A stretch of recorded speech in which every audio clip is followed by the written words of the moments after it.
Skylab Houston, everybody around here has looked at the bird and it looks real good. Roger, roger. And you're being awaited by the USS Ticonderoga. And we're waiting to see you back here in Houston, too. All righty. You can relay to the Tycho. We've got their Fox Corporate and our hook is down. Roger that. This was Skylab on the final day of the first manned mission.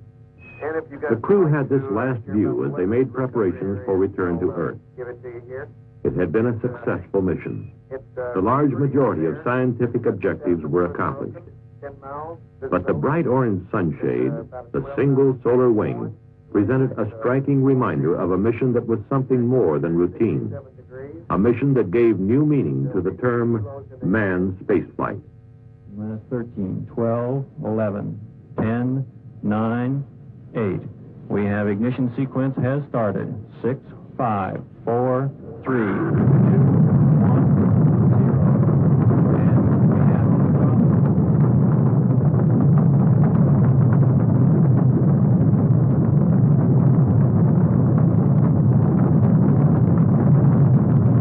Skylab lifting off the pad now, moving up.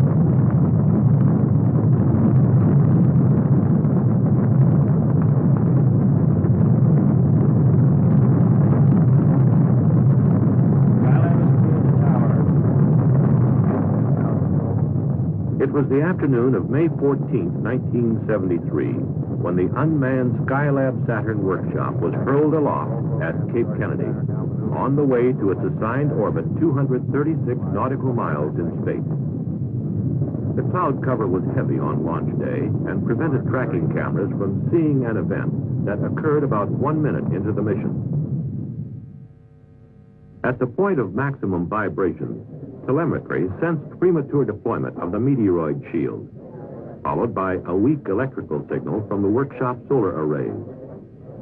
Clearly, there had been a problem, but the exact nature wasn't known until after orbital insertion. During the first revolution, Skylab temperatures began to rise rapidly, and pieces of the puzzle started to fall in place. NASA engineers surmised that the anomalies were most likely related.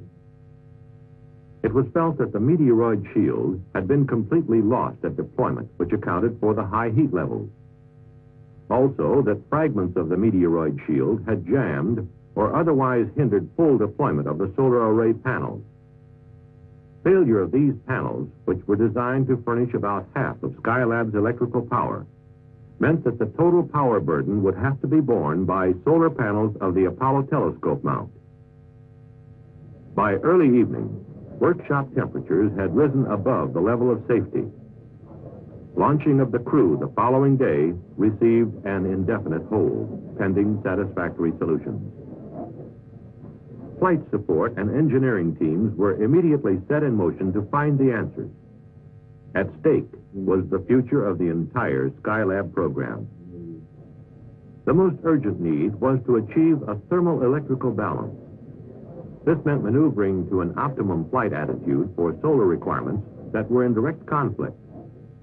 Too much solar radiation would drive temperatures higher, increasing the chances of component damage and food spoilage. On the other hand, generation of electrical power to drive heat exchangers and food freezers was wholly dependent on exposure to the sun.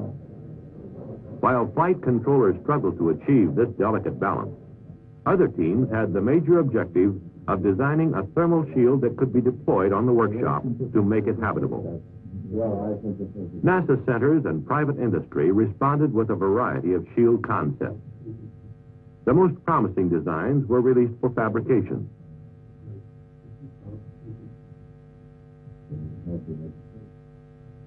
Finally, they were subjected to functional testing.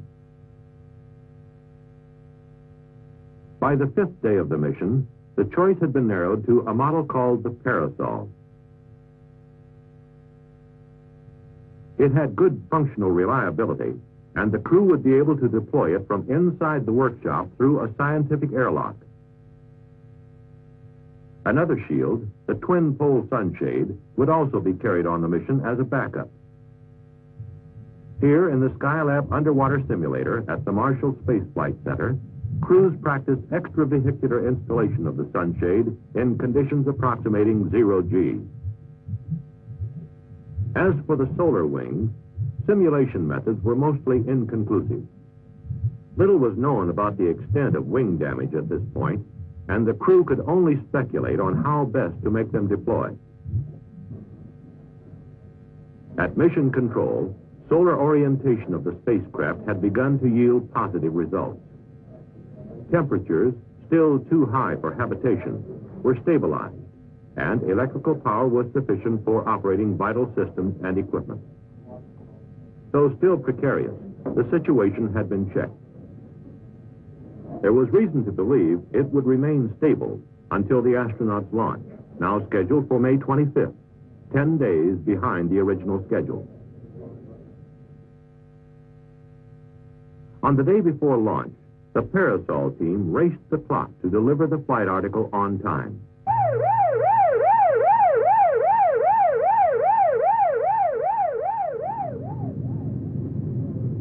They were down to the last 30-minute extension as the Parasol, packed in the flight canister, was loaded for transfer to Cape Kennedy.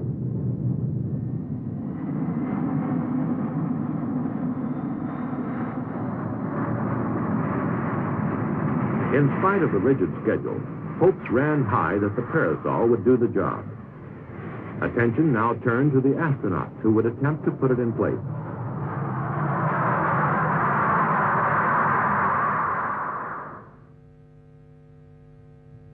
In the early morning hours of May 25th, Skylab 2, with both thermal shields stowed aboard, was well along in the countdown. The crew, meanwhile, made ready to embark on their historic mission. This all-Navy crew consisted of Captain Charles Pete Conrad, Skylab commander, a veteran of both the Gemini and Apollo programs. Commander Paul Weitz, who would be Skylab pilot for the mission, had been a member of the support crew of Apollo 12. And Commander Joseph Kerwin, scientist pilot, who would be the first American physician in space. The 10-day delay had been a giant cram course for all concerned, especially for the crew. And their job was only partially complete. The execution of all the planning effort was now solely in their hands.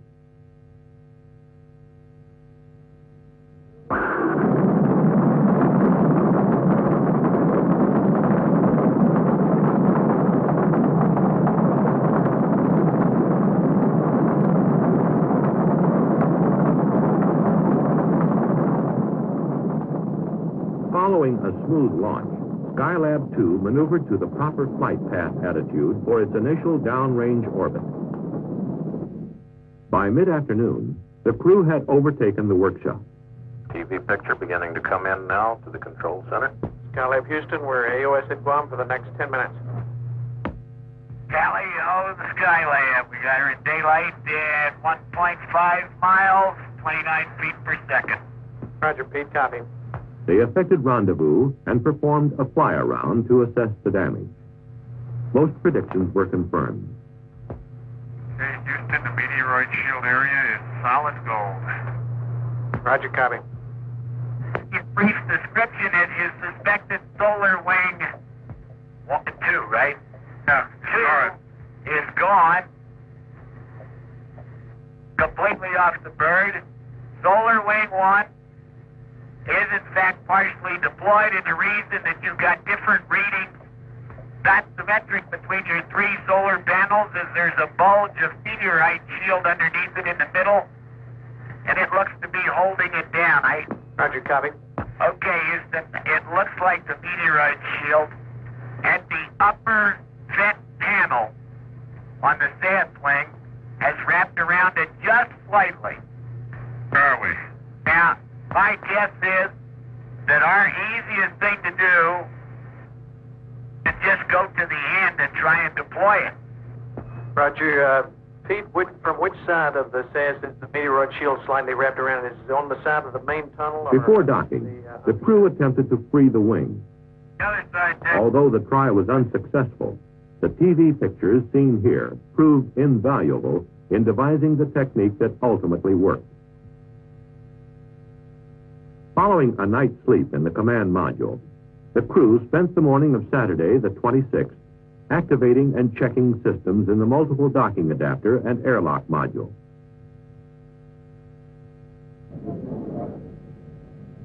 Later, they were given a go to enter the workshop. So we are progressing slow but sure, and everything so far is working. By late afternoon, the canister was positioned in the scientific airlock, ready for parasol extension. Okay, Pete, we had a little drop out there, some noise. Could you tell us what step you're on? We're about to put rod delta on. Roger, copy. Okay, we had no trouble bending it down. It bent it in about 4 minutes, and it held 0 for 10 minutes without any outgassing. Door opened very smoothly, and so far the rod extension has gone very easily, and as I say, we're just taking a little heat break. Some 4 hours after the operation began, the thermal parasol was deployed. It was then placed in position close to the workshop skin. Well, we don't think so, Houston. We can see the ends of all the rods. It's completely free of anything. There's nothing hanging it up. It took about 2 revolutions of Skylab before temperatures began to fall. Projections showed that if the present trend continued, the workshop would be below 100 degrees the following day. It wouldn't be the most comfortable environment, but after a discussion with the crew, the decision was made to proceed the next morning with the normal flight plan. The crew put in a long, trying day activating the workshop. Getting things organized and in the proper place was a chore in itself. However, they were discovering to their satisfaction that moving big pieces of gear presented no problem in the weightless environment. By noon, Monday the 28th, with the workshop completely activated, primary emphasis was on getting the biomedical experiment started. This was the first in a series of lower body negative pressure and vector cardiogram experiments. Paul White's the subject, Joe Kerwin the observer. There followed a workout on the bicycle ergometer to check metabolic effectiveness and to evaluate the bicycle as an exerciser for long-duration missions. Ideally, the handlebars would be longer than they are now and would kind of sweep down around you so you could grab them in the right place.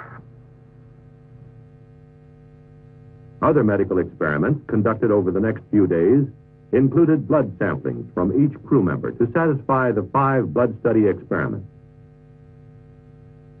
Body mass measurement to determine each crewman's daily weight and to validate the use of this device for weighing in 0G. A rotating litter chair, a part of the human vestibular function experiment, tested for motion sickness, rotation perception, and ability to determine orientation. In addition to these and other medical experiments, science experiments were simultaneously being performed. Here, Pete Conrad operates the Apollo telescope mount control and display panel in preparation for the solar physics studies. In subsequent operations, data such as this active region of the sun was recorded by the telescope. Clear sound, but it's pretty clobbered movement. Right? Got a tape motion light. The Earth resources experiments also got underway after activation of the 6 remote sensing systems. Mark S-192, I got a ready light. We just came out from over the clouds. How about that? Auto sequence start on 90 and UEPC go. From a broad field of view provided by this large space platform, the systems began photographing selected portions of the Earth's surface in the visible and near-infrared spectral regions. There went out. Although the crew had earlier encountered a number of equipment problems, the result of excessive temperatures, the prospects now looked bright for a full 28-day mission. The temperature had stabilized in the mid-70s. The food was good, and so was morale. And up to now, the 4,700 watts of available power appeared to be adequate as long as high-load experiments were staggered. However, by the 5th day, Some of the storage batteries had begun to perform in a degraded manner. The power shortage grew critical, and it became apparent that to carry out the mission, the jammed solar panel would have to be deployed. Meanwhile, at Marshall, in the underwater simulator, techniques were being developed based on TV coverage of the solar wing. Using only tools and equipment like those aboard Skylab, the backup crew developed a set of procedures they felt would do the job. On June 7th, astronauts Conrad and Kerwin made their exit to put the plan into operation. Just take your time. Okay, Houston, we're out there. We have the debris in sight. There looks like enough room to get the cutter, and I'm trying to help Joe stabilize. As the simulations had shown, access to the solar wing was the big problem, what with few handholds or foot restraints. It was solved by joining pole sections of the twin-pole sunshade, anchoring it by hooking a pair of cutters onto the strap that held the wing. Thus, a temporary handrail was fashioned that allowed Pete Conrad access to the solar wing, where he attached a tether. The cutters then severed the strap, and the tether was pulled taut to free the wing actuator. After the crew returned to Skylab, an attitude change placed the solar array system into the sun, where, after a period of warming the hydraulic dampers, the panel arrays fully deployed. Within hours, the electrical power surged to almost double the previous level. It meant that the power management scheme could be abandoned, and the original flight plan could be resumed. In the days that followed, the nagging problems that had plagued the astronauts from the start began to resolve. The mission began to sound much more routine, more like a normal working day. Experiments were coming off like clockwork, and a wealth of scientific data was being gathered. Experiments such as this one in materials processing.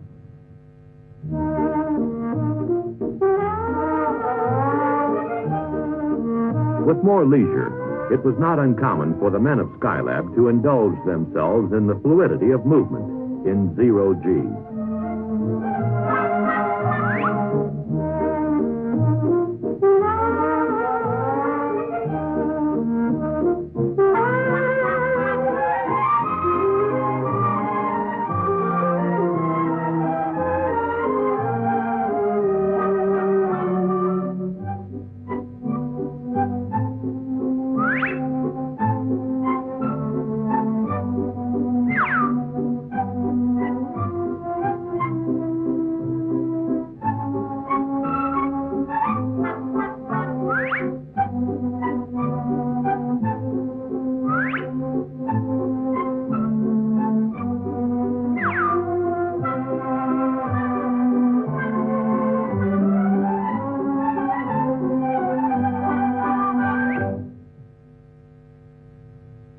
The weightless condition also simplified sleep accommodations. Since there was really no up or down, the only requirement was a sleeping bag type of restraint. And as mentioned earlier, heavy objects were easily handled. It was the small pieces that sometimes got away. But even when objects were lost, they generally turned up sooner or later on the air conditioning screen, there to be reclaimed. On day 29, after performing final closeout of the orbital workshop, the crew donned spacesuits for the return leg of their mission. Skylab Houston, we're in at-hold CMG. You're go for undocking. Okay, stand by. Roger. Okay, we're free. We got 0.4 of a foot per second, Houston. Roger. Bye-bye, Skylab. After undocking, they remained on station briefly to obtain photographic coverage.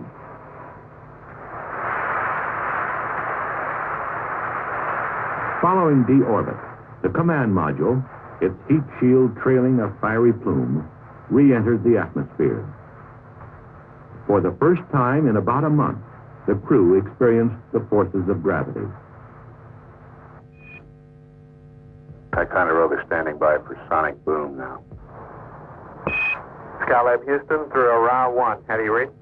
Actually, we leave you loud and clear, Houston. Everything's okay. We're out of 40,000. Very good, Pete. You're in the group. Hello, recovery, Skylab. On the mains, everything's okay. And this is recovery. We have a visual below the overcast, about 100 at 050, 6 miles from Ticonderoga. Recovery splashed down, and it looks like stable 1. Ticonderoga, roger, out. Hello, recovery, Skylab here, Reed. Recovery, read you loud and clear. How's it going? Okay, everybody's in super shape. That's great. Welcome back. Thank you. Splashdown occurred some 700 miles off Southern California, near the recovery ship, the USS Ticonderoga. After retrieval and positioning on the flight deck, the command module hatch was opened. One by one, the crewmen stepped forth unassisted, seemingly undaunted by their return to normal gravity. They accommodated to normal activity within several hours.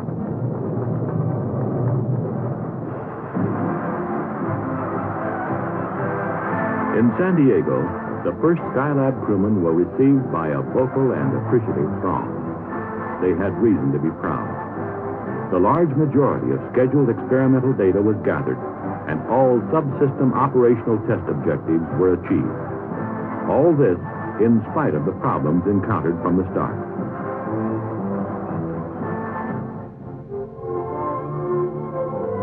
Problems that in the final analysis required the presence of man to reason, to decide, to execute solutions as only he can.